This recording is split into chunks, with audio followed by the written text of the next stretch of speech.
Hello, today's project is a baby quilt. I'm going to show you the step-by-step process of designing and sewing a quilt. I'll probably do two videos. One will be the designing process and one will be the actual putting it together and some sewing tips.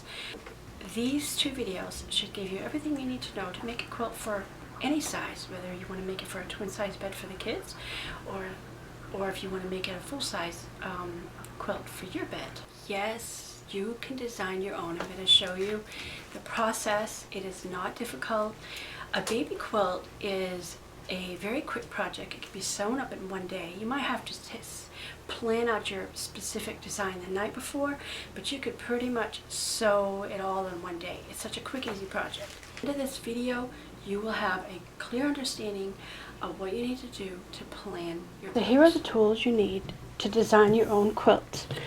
A ruler, a pencil, a square, a pencil sharpener. You'll see why you'll need that in a moment. And this is a grid that I created for designing quilts. I will make this available as a free download on my blog, youfixitmom.com. And you need a set of color pencils. Okay, when you download this, make sure you make several copies and keep a blank one for later use so you can make more copies, because you might need to work up several plans before you actually settle on what you're going to do. With the grid, you can divide them however you prefer. You could use, I have these as boulder marks, so this could be one complete square, or you can divide it into four squares. Or if you wanted to do triangles, you just put the ruler from corner to corner and you could just do triangles. You could even do a combination of triangles or squares, and I'm just going to do it that way. So you could just do where you do one color, another color, and I like to kind of mix up the lights and the darks. You could do that kind of a pattern, or you could switch it and have them going in a different direction. Furthermore, you can do across the other way. You could even make them even smaller. There are so many ways that you can use this worksheet to design. Let's go back to my practice one. Here, I tried a combination of solid squares and triangles. So, because I was actually thinking of something a little more random. And here I divided everything going in the same direction, so I could have stripes this way, but to make it more interesting, I mixed the print and the solid colors. And then this one, I didn't like the straight line, so I tried to break it up the straight line a little bit by mixing white in it, but I was like, it's okay, it's not too bad. But then I decided, you know what, I don't have to have them all go in the same direction. What if I did some this way and some that way? And then I would just do it every other row. Like this row would be like that, and this would be the next row, you know, vice versa. And it would just zigzag across the page. And I do like the idea of mixing all greens and all yellows, but mixing it up. Do sort of a chevron pattern. I says, aha, I think I like that. So I decided on doing a chevron pattern. So here's my big sheet, and this is where I started to make a plan. And after I got done with it, I says, no, it doesn't work. It's too boring. There's too much white. When I counted up the squares, there's too much white, so that won't work.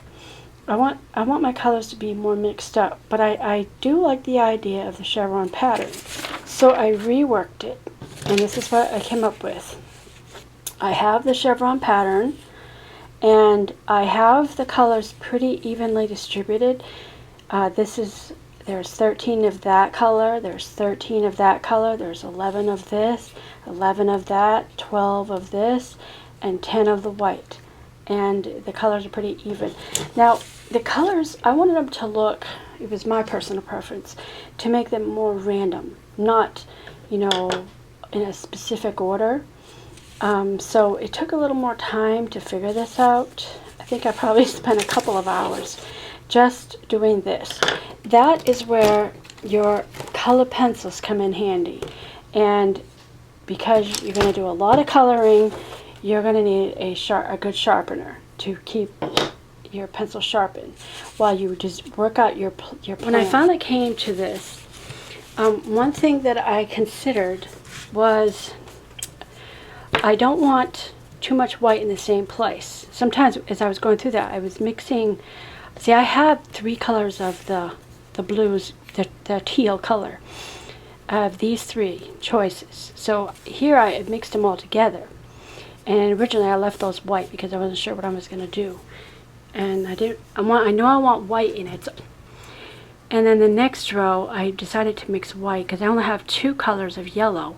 So I mixed white. So I was using all 3 of them. I think this was white at one point because I did go yellow, white, print. Yellow, white. Well, I guess I changed it because I like to change it because I think randomness just is much more interesting. As I go through this, looking at each square, okay, I didn't want a repeat. Like here the top is green and there the top is green. That bottom is yellow and that bottom is white. So I try to make sure they're not the same. When I got down here, I had that as the top and this is the top and that's the top. I got it with that print. I got it with the green, so I said, I could use that one. Okay, when I'm coloring my pattern, I try to choose a color pencil that's similar to the color that I'm using. This is a solid color, so I chose a solid blue, green, teal color. My white isn't solid white. It actually has a floral print, but basically it's all white. So I just used the white of the paper for that. This one is a flower pattern, and I didn't want to draw flowers, so I just scribbles, just little scribbles of blues and greens. I didn't mix green in that one, but I knew what I was talking about. And for this one, I didn't want to actually draw the pattern, so I just simplified it by making it just straight lines because it is a combination of white and teal. And then this is the yellow with it has blue, green, and orange dots. I just put green and orange dots on it. And then this has a print. I don't know if you can see it, but it looks from a distance, it looks mostly yellow, so I just color that in solid yellow. So that way I can make myself a visual and get an idea of what my quilt is going to look like when it's all put together.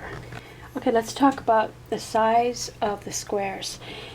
Now I decided that I was going to make each square, my squares are going to be made up of 2 triangles. I wanted my squares to be 6 inches, so that 1, 2, 3, 4, 5 blocks is going to be 30 inches wide. And 1, 2, 3, 4, 5, 6, 7 blocks is going to make it 40 inches long. Because I'm trying to get it close to a crib size. Now you could make these squares any size you want. If you wanted to do it smaller, you could do 3-inch squares. You could make them 4-inch squares. If you're doing this for a adult-size bed, you can make them smaller so that you get more on there. I mean, there's no limit to how you can use this worksheet. Now, as you can see, I made myself a counter where I colored a block and I put a number that tells me how many I have of each color. So when I cut my fabric, I will know how many to cut. It's always a good idea. Okay, the person who wants this quilt, they want to have this color and that color. So when I was looking for fabric, I had to choose those 2 colors. But it's nice to have a print that combines the 2 colors. So I chose this because it has sort of a blue and a green, and I don't care, the orange is an extra color. So that was a good color that ties it together. And then I always like to have another color that's softer. Right now that's a lot of yellow, so we need to have this color. This has got some white in it, a little bit of green, that's okay. It's predominantly a teal color. But still, it's kind of dark. This is really dark. This is kind of dark, so I wanted something lighter. So I chose this. I said, oh, this is perfect. This is actually a little lighter teal, and it's got a lot of white in it. So that's good. But it's always a great idea to have an additional color white. So when I go shopping and I'm picking out my colors, these are the things I think about. It's always good to have some light colors and some dark colors. This is sort of a middle of the road color. 6 colors work. You could have more if you want to. It's up to you. I only bought a half a yard of each color, so I know I have plenty of fabric to make a baby quilt. Of course, if you're making a larger quilt, you need a lot more than a half a yard. My blog site lists the fabric quantities needed for various size quilts. Okay, so we have our design, we have our colors selected, we know what size, the dimension that our quilt is going to be. Now it's time to make our template. I grabbed a piece of cardstock. It's pretty firm, and that's going to be my pattern for cutting out my fabric. Here is a little formula that's very important.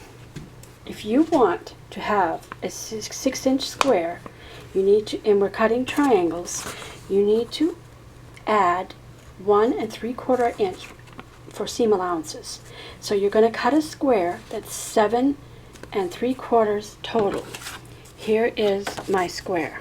So I'm going to leave this as a square so that I can cut out all the squares, and then I can go in and cut all the squares in half, and I'll have my triangles.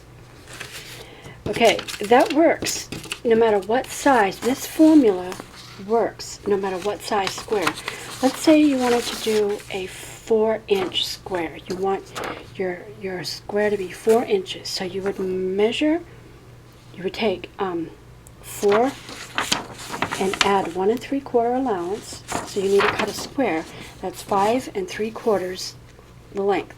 So by the time you cut it and then you finish it off, you'll be left with a 4-inch square. Now that works, that formula works when working with triangles. Just add 1 3/4 inch of extra allowance for seam allowances, because you're going to be basically sewing 3 seams when it's all said and done. And you still want your measurements to be accurate so that you have the finished size that you want. But if you're doing squares, you only need to add an inch. Like say you wanted a 4-inch square and you're not going to cut it in a diagonal. You only need to, for your template, you would just add an inch. So 4-inch becomes 5-inch. If you want to do a 6-inch square, then you would cut out a 7-inch square. And that's what you would use for making your square, your template. So now we're ready to cut. Okay, then I made me a chart of the different combinations that I used. I kind of just went down the line and made them every time I came to a new one. It doesn't matter which direction they're turned because it's still going to be the same thing. I can flip it any way I want. So now what I'm doing is I'm going through and I'm counting. Like I want to look for this one. Solid yellow with this. Okay, there's 1, 2, 3, 4. So there's 4 of those. Okay, that's going to be white and green. So there's 1, 2, 3, 4, 5. Alright, let's double check all of our numbers. See, probably as my mistake is in here. This is going to be yellow and white. I don't have that on here. Okay, so we need half of it's going to be yellow. This is the soft yellow. And it's got the orange dots.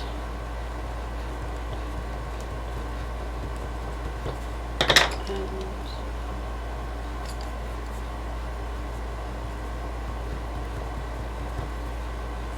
that's white. just wide so you can see it. Okay, there's that one. Okay, so how many of those? This is going to be one of them.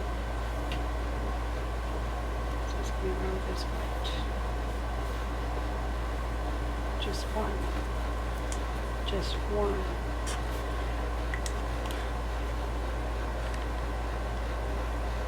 Alright, let's add it up again. So do I have it all?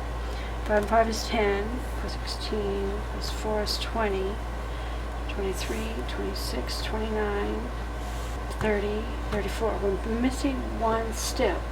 So I need to go back through and double check all my numbers. Solid, yellow, and check. 1, 2, 3, 4. Aha! Found it. It's right there. Now it adds up to 35. We have 35 squares. And all I have to do is go by this chart. So for now, we just tuck that away because we don't need it until we start putting them in rows. But first, we're going to pin together. This is where we're going to use pins. And we're going to choose. We need 5 of that. So that's this one and that one. We need to make 5 of those. So we pin them, the right sides together, and we pin along this edge here. Always pin them right sides together. Right sides together, so when it's sewn, there's your face. The seam will be on the outside. So whenever we put a seam together, it's always right sides facing each other.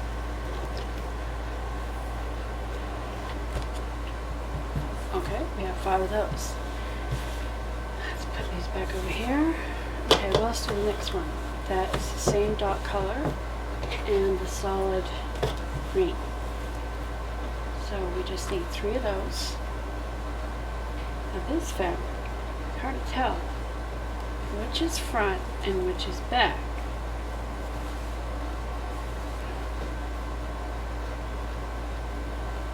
Gotta remember that some of these are, every other one is right side, wrong side.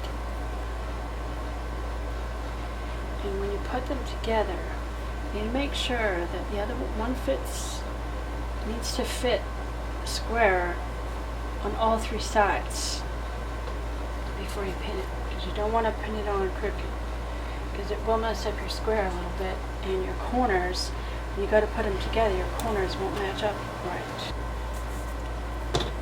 So you can see how using this chart is very helpful.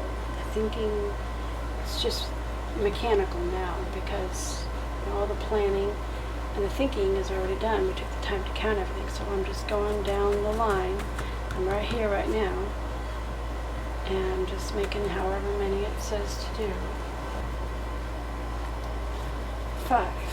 There. We have all of them pinned.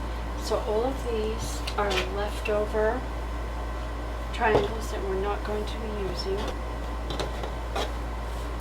And here's our stack.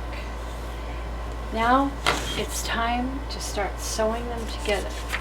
This is where that chart will come in handy. I posted my pattern in front of me on my sewing bulletin board, and I'm ready to begin sewing. I hope you enjoy this video and that you will learn something on how you can design your own quilt. I will make available a free downloadable worksheet that you can use. It'll be on my blog.